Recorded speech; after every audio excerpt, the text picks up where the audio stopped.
વંદે માતરમ મિત્રો, આજે આપણે યુજીસીની ગાઈડલાઇનનું વિશ્લેષણ કરશું।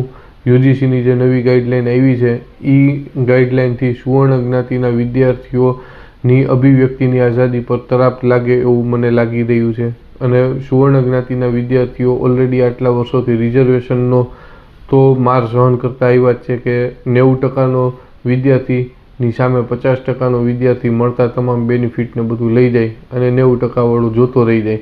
આ આપણે આટલા વર્ષોથી જોતા આવ્યા છીએ અને સુવર્ણ જ્ઞાતિના વિદ્યાર્થીઓ કે એના વાલીઓ આટલા વર્ષમાં ક્યારેય આ બાબતે કોઈ ચર્ચા કે વિરોધ માટે સામે આવ્યા નથી।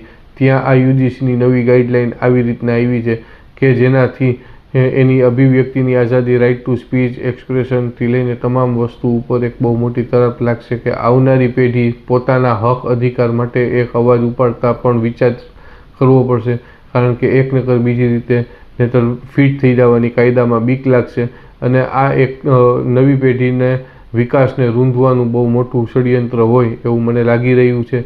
એટલે આના માટે સુવર્ણ જ્ઞાતિના વિદ્યાર્થીઓ અને વાલીઓએ વિચારવાનો વિષય છે અને યુજીસી સાથે ચર્ચાનો વિષય છે અને આ એક બહુ મોટો વિરોધનો વિષય છે કે આ ગાઈડલાઇન એને પરત લેવી જોઈએ કે જેથી કરી અને વિદ્યાર્થીઓની અભિવ્યક્તિની આઝાદી જળવાયેલી રહે। આ બાબતે તમારું શું માનવું છે એ મને તમે મેસેજ કરજો।